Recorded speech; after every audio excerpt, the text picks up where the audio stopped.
Voilà, bienvenue, merci de votre présence. Donc, aujourd'hui, notre thème, ça va être la distribution normale.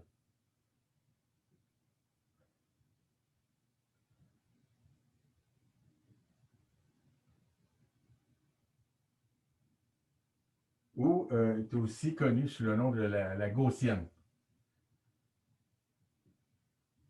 qu'on retrouve partout, par exemple dans les tables de mortalité. Puis on va voir, on va comprendre pourquoi c'est une distribution qu'on retrouve partout. Donc, ça s'appelle à cause de Gauss qui a appliqué cette distribution-là à l'étude des erreurs en astronomie. Sauf que Gauss a fait des erreurs en montrant comment ça marchait. Donc, en réalité, cette distribution-là, c'est De Moivre qui l'a trouvée en 1733. Et puis, Laplace qui a donné la bonne preuve en 1810. Voilà. Donc, je vous rappelle ce que j'ai essayé de vous montrer la dernière fois. J'espère que tout le monde a bien compris ce qui se passait. Il ne faut pas hésiter à poser des questions. Je vous rappelle, vous pesez sur la barre espace, puis voilà, vous posez vos questions. Alors, on a parlé de la binomiale. Alors, on a fait une marche aléatoire. On allait à droite avec une probabilité petit p, et puis à gauche avec une probabilité Q, qui est égale à 1 moins P. Et puis, ensuite, on a posé la question dans euh, une marche de n pas. Donc, dans les notes, et puis sur le tableau ici, j'utilise toujours n. Dans les exemples que je donne avec Mathematica, j'utilise m, simplement parce que n, c'est un symbole dans Mathematica qui veut dire d'évaluer numériquement. Donc, je n'ai pas le droit de l'utiliser. Alors, pour la marche aléatoire, si je fais une marche aléatoire, par exemple, de 3 pas, bon, on a vu que, bon, on peut, par exemple, si cette marche-là de 3 pas a un pas à droite, bien, ça peut être fait de différentes façons. Donc, la probabilité de faire cette marche-là, où le premier pas est à droite, puis les deux autres sont à gauche, bien, c'est le produit des probabilités. Et voilà, c'est PQQ. Sauf que je peux faire une marche à droite, un pas à droite dans une marche de 3 pas, en faisant le deuxième pas seulement à droite. Puis la probabilité de ça, ben, c'est la probabilité de faire le pas à gauche, fois la probabilité de faire le pas à droite, fois la probabilité de faire le pas à gauche. Et puis finalement, je peux faire les deux premiers pas à gauche. Donc, si la question que je pose maintenant, c'est quelle est la probabilité de faire euh, un pas à droite dans une marche de 3 pas, bien, il faut que j'applique non seulement la règle du et pour chacune des marches ici, mais la règle du ou, parce que je peux faire un pas à droite dans une marche de 3 pas, soit de cette façon-là, de cette façon-là ou de cette façon-là. Donc, la réponse à cette question-là, pour le cas général, c'est donc de dire que la probabilité W n de petit n de faire petit n pas à droite dans une marche de grand n pas, ben, c'est égal à n factoriel sur petit n factoriel fois n moins petit n factoriel fois p exposant petit n fois q exposant grand N moins petit n. Où ce facteur-là, finalement, c'est la façon de choisir petit n objets parmi grand N. Donc, n factoriel, c'est le nombre de combinaisons de grand N objets. Et puis, il faut finalement ne pas compter comme des permutations différentes, celles où les valeurs de Q sont permutées, et puis celles où les valeurs de P sont permutées. Donc, c'est ce qui explique les facteurs au dénominateur. On a vu que cette distribution-là était normalisée, et puis on a vu qu'on pouvait calculer la moyenne en calculant la fonction génératrice, qui était la valeur moyenne de l'exponentielle de alpha n. Donc, en prenant une dérivée première, par exemple, de ceci par rapport à alpha, et puis en évaluant à alpha égale 0, bien ça donne la valeur moyenne de n qu'on a vu qui est égale à le nombre de pas fois que la probabilité que le pas soit à droite, évidemment. Donc ça, c'est pas trop surprenant. Et puis, on a vu que la variance qui mesure la largeur de la distribution, donc n carré moins la valeur moyenne de n au carré, on a vu que ça, c'était égal aussi à la valeur moyenne de n moins la valeur moyenne de n, le tout au carré moyenné. Ces deux quantités-là, on a prouvé que c'était égal. Ça, pour la binomiale, c'est égal à n p q. Donc, un résultat important sur lequel on va revenir souvent. Donc, dans le cas de la binomiale, puis ça va être vraiment beaucoup plus général, c'est que si on regarde, donc ça s'appelle le sigma carré. Une mesure de la largeur, c'est la racine carrée de ça, donc sigma sur la valeur moyenne de n, c'est égal donc à racine de npq sur np. Et puis ça se trouve être proportionnel donc à 1 sur racine de n. Donc plus on a de pas, plus l'écart type devient petit lorsqu'il est mesuré par rapport à la valeur moyenne. Donc de toute façon, donc l'écart type augmente avec n, mais il augmente moins vite que la valeur moyenne. Alors, ce qu'on va montrer, notre thème d'aujourd'hui, comme je disais, c'est la gaussienne. Donc, on va montrer que quand n tend vers l'infini, à ce moment-là, la quantité w de n, ça devient égal à 1 sur racine de 2pi n p q fois l'exponentielle de moins 1/2. Est-ce que vous voyez encore? Je pense que oui. Moins 1/2 fois n. Attendez un petit peu. On va prendre l'espace ici.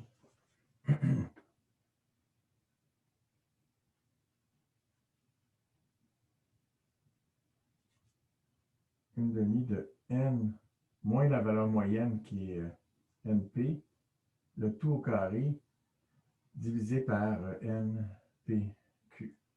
Donc, c'est approximatif, hein, quand n tend vers l'infini, mais ça devient de plus en plus exact, puis c'est ça qu'on appelle la gaussienne.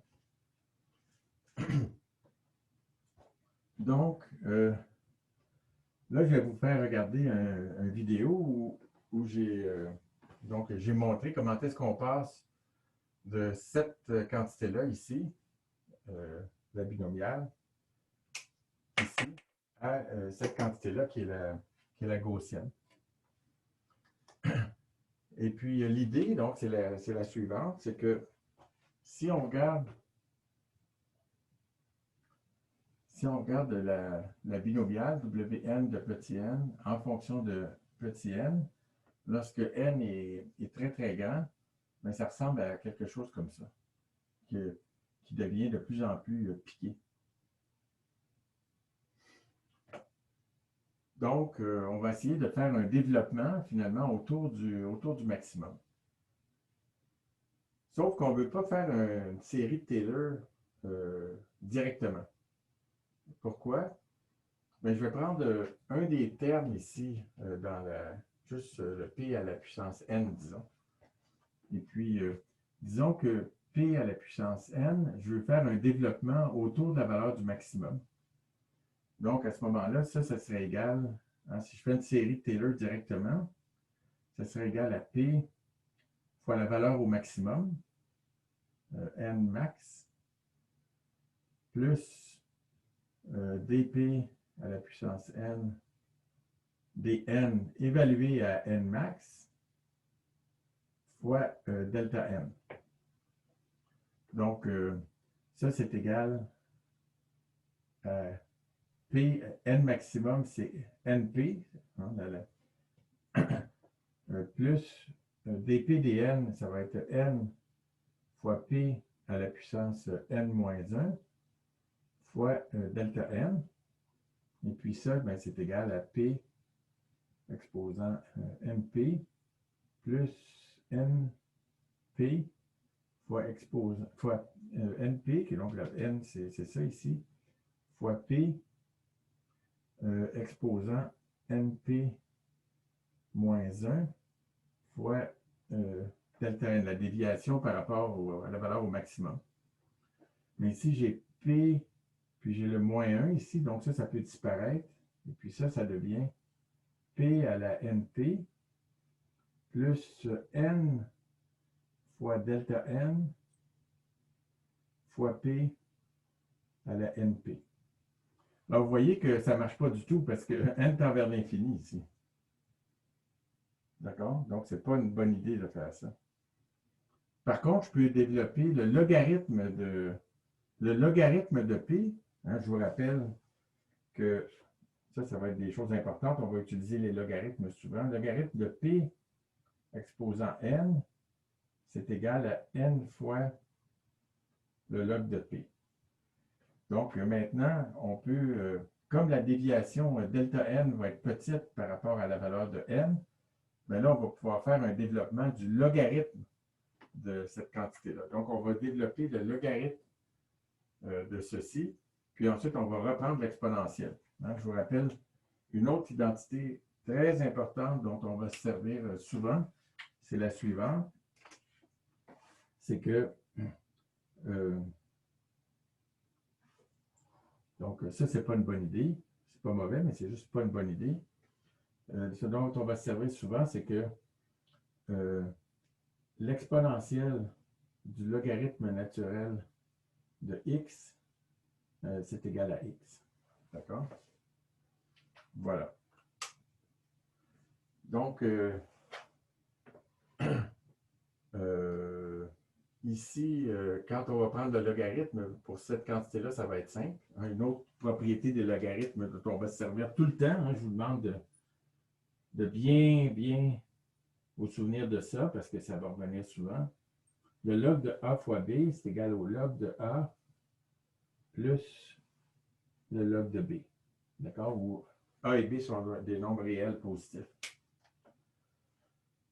Voilà. Donc, on va utiliser ces identités-là ici.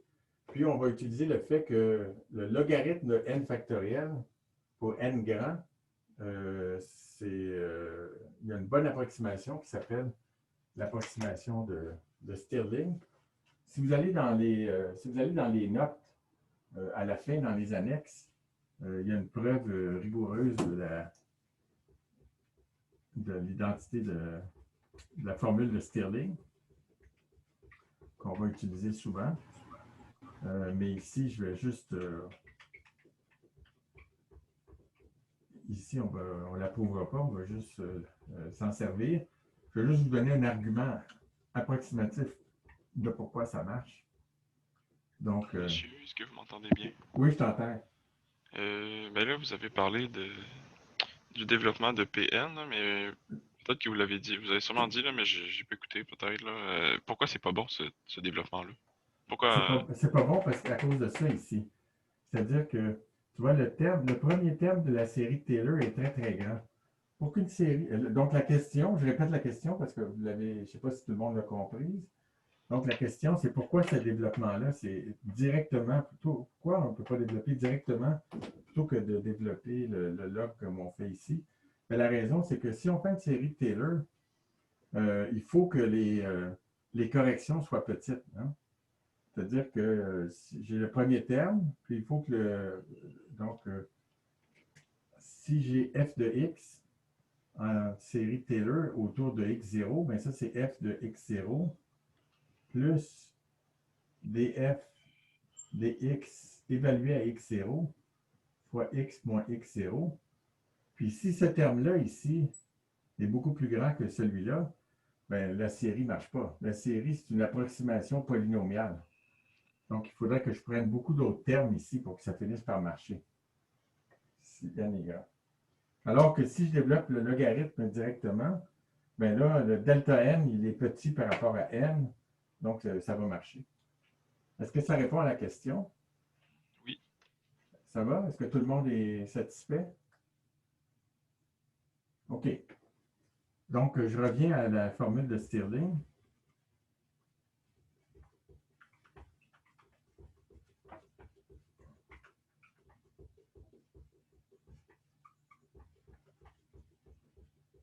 Donc, la formule de Stirling, c'est que le logarithme de n factoriel, c'est environ égal à n log n moins n. Puis il y a une correction ici qu'on peut garder aussi si on veut avoir vraiment un résultat plus précis. Mais pour les fins qui nous intéressent, on va juste travailler avec cette approximation de Stirling. On peut voir en gros pourquoi ça marche, c'est parce que ça c'est égal au log de n plus le log de n-1 plus le log de n-2, etc. D'accord? Parce que n factoriel, c'est n fois n-1, etc. Puis là, j'ai utilisé cette propriété-là du logarithme. Bon, maintenant, ça c'est quand on a une somme de beaucoup de termes, qui donc, lorsque n est très très grand, lorsqu'on passe à n-1, il n'y a pas une grosse différence hein, sur une échelle relative. Donc, si je dis que cette somme-là ici, c'est environ égal à l'intégrale de 1 à n de log de x dx, l'intégrale du log de x dx, vous pouvez regarder dans les tables, c'est x log x moins x. Vous pouvez facilement vérifier en prenant la dérivée du membre de droite. Donc, c'est une façon simple de voir d'où ça peut venir, mais comme je vous dis, dans les notes, dans une des annexes, c'est prouvé en détail. Ça va? Est-ce qu'il y a des questions?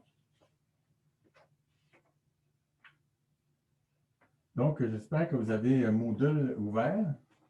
On va regarder une vidéo où j'utilise l'ordinateur finalement pour faire les dérivés, parce que sinon, ça donne des trucs qui sont très, très longs.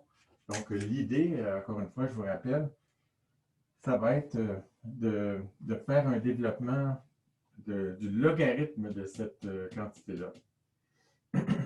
Et puis, à la fin, une fois qu'on a le logarithme, on peut toujours retourner à la variable de cette façon-là, en prenant l'exponentielle du logarithme.